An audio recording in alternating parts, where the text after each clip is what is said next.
Hey guys, I don't usually do videos like this, but I thought I'd do the public a service. So, this weekend we will be greeted with what is shaping to be the biggest movie opening of all time. But what you must realize is that this is like episode 22 of season 1 of a show that has already been running for 11 years. And I'd venture to say that a good 30% of the people going to see Avengers Endgame haven't seen enough of the other films to fully understand what has happened leading up to it.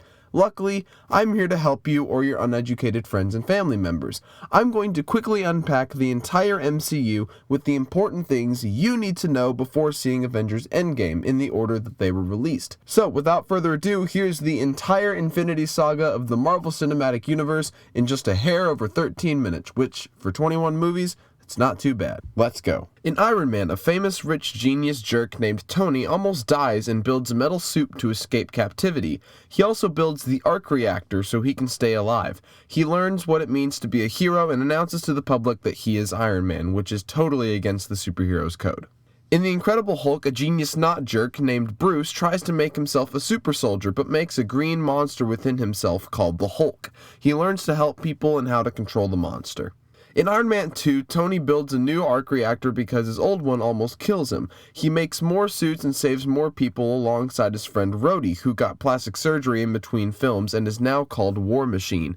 He also falls in love with Pepper, a girl who worked for him for years. In Thor, a super bratty, super powerful god of thunder named Thor is banished to Earth by his father Odin without his powers and his powerful hammer.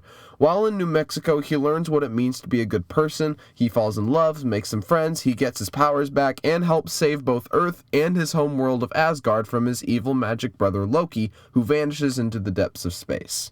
In Captain America the First Avenger, a scrawny kid in World War II named Steve wants to fight in the war with his friend Bucky, but can't join with him. He then becomes Captain America when he is chosen for a program that makes him a super soldier. He fights Nazis, including a group named Hydra led by this guy called the Red Skull.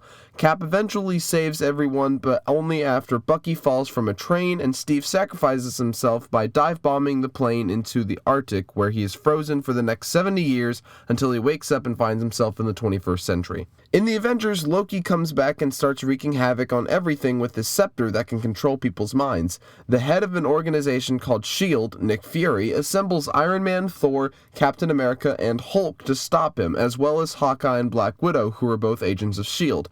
Together they form the Avengers. Loki uses a powerful space cube called the Tesseract to summon an alien army on New York, but they are stopped by the Avengers. Thor takes the Tesseract and the prisoner Loki back to Asgard, and everyone else goes their separate ways. In Iron Man 3, Tony has PTSD about the battle from the Avengers, and he's made a ton of new suits because of it. He and Rhodey, now known as Iron Patriot, take down this science organization that makes fire-breathing super weapon people out of disfigured people.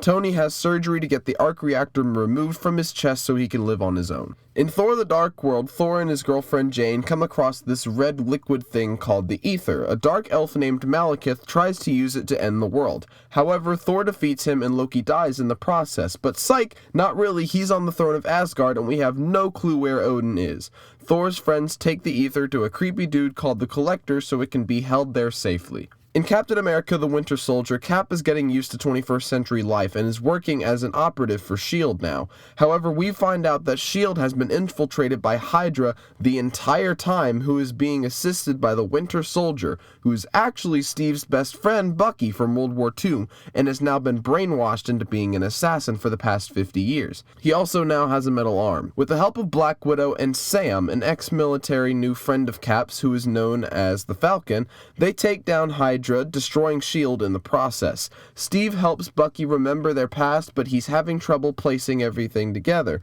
Once again, everyone goes their own separate ways, and Bucky seeks out to learn who he really is. In Guardians of the Galaxy, we jump to space and meet a group of criminals, a human named Peter, or Star-Lord, a green lady named Gamora, a vengeful alien named Drax, a sentient tree named Groot, and a wisecracking raccoon named Rocket. They find themselves working together, much to their dismay, to stop Ronan. He works for a purple dude named Thanos and wants to destroy everyone with a purple rock that is found inside an orb. We learn that the purple rock is one of 6 Infinity Stones, which are super powerful objects that control different aspects of the universe. We figure out that the Tesseract is one of these stones, and the Purple Stone is the Power Stone. However, Ronan is stopped by the now Guardians of the Galaxy. Groot sacrifices himself in the process and basically respawns to a baby version of himself. Star-Lord finds out that he is only half human, and the Power Stone is kept safely on a planet called Xandar.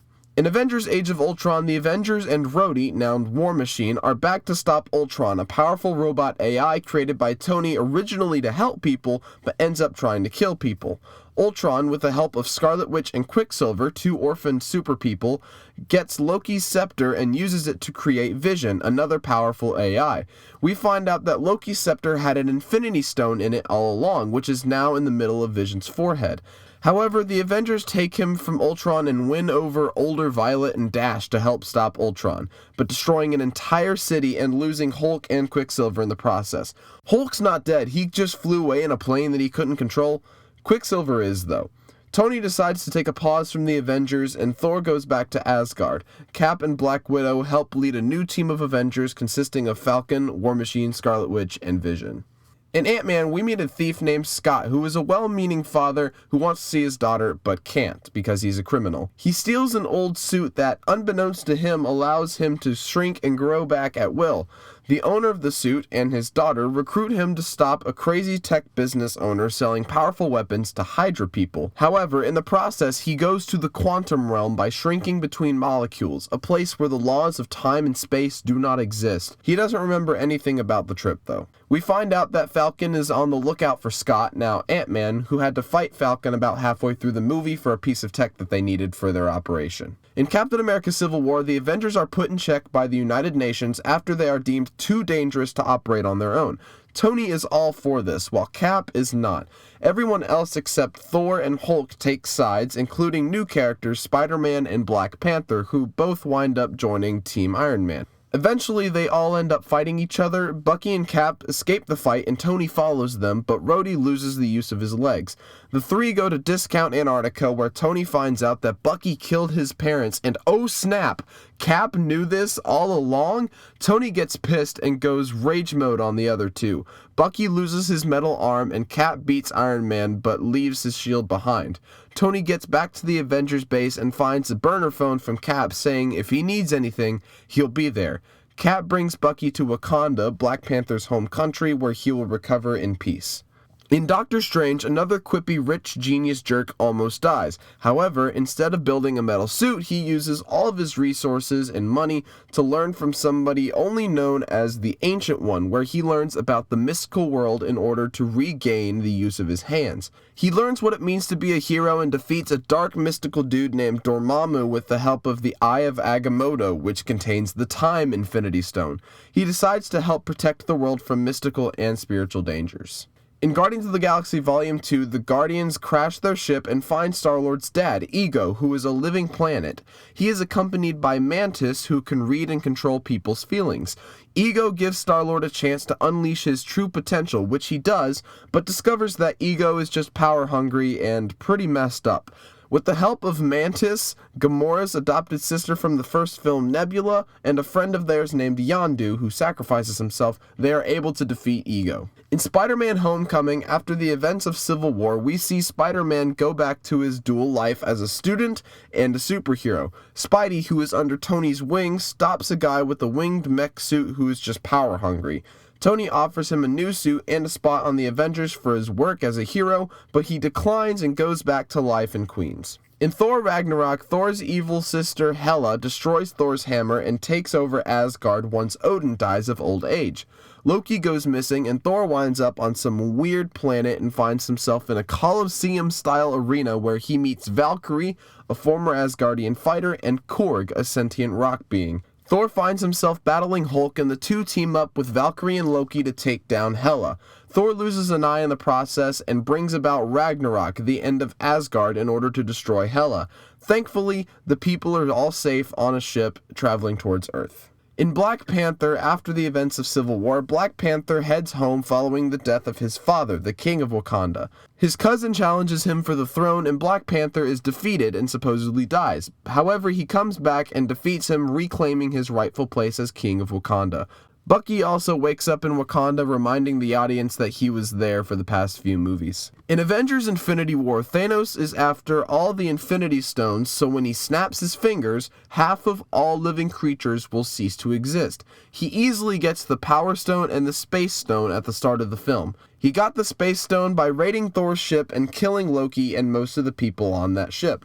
Hulk is sent back to Earth and warns Doctor Strange and Iron Man about what is coming. Spider-Man joins the crew, Hulk stays behind, and they get abducted into a spaceship by Thanos' henchman who has captured Doctor Strange in an attempt to get the Time Stone. They easily take down the henchman and keep riding in the spaceship. Thor is found by the Guardians of the Galaxy floating around in space, and he takes Rocket and Teen Groot to get a super powerful axe that could defeat Thanos. Back on Earth, Scarlet Witch and Vision are rescued by Cap, Falcon, and Black Widow from more henchmen trying to get the Mind Stone from Vision's head. Hulk and Rhodey join them, and they all travel to Wakanda to hopefully be able to remove the Mind Stone and destroy it while keeping Vision intact. Thanos squares off against the rest of the Guardians of the Galaxy at the Collector's Place and gets the Reality Stone, which is the Ether. He also takes Gamora, his adopted daughter, as a captive. Thanos then has Gamora lead him to the Soul Stone, the one stone he doesn't know the location of, and kills Gamora in order to get it.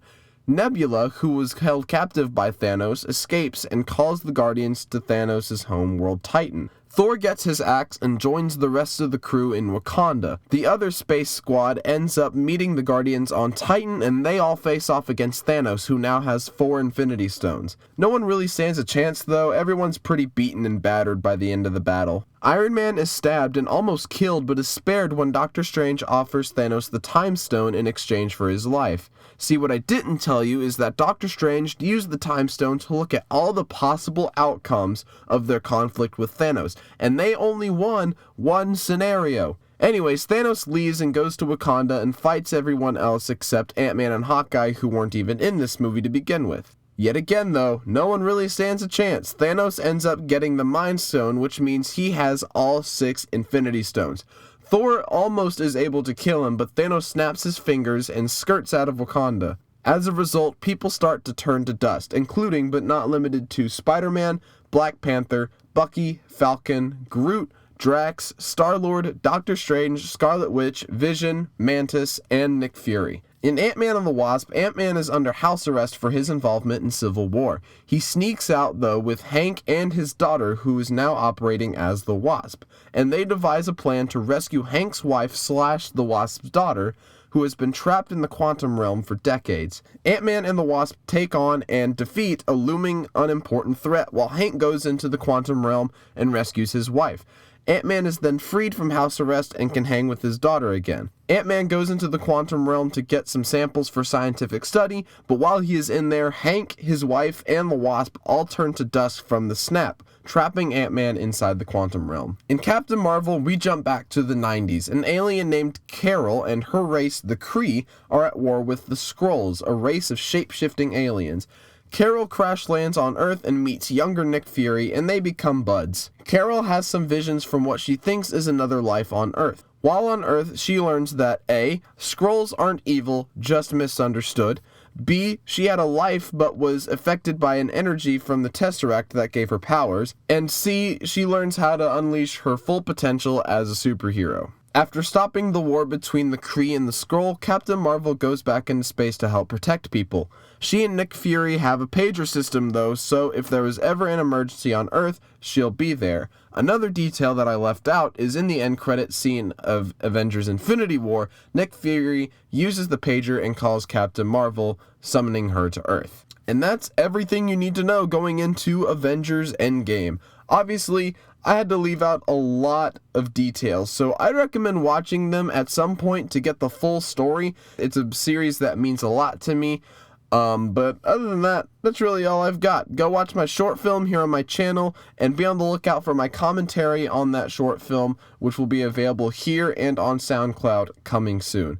I'm gonna go now. Enjoy Endgame, and don't spoil it for the people who haven't seen it.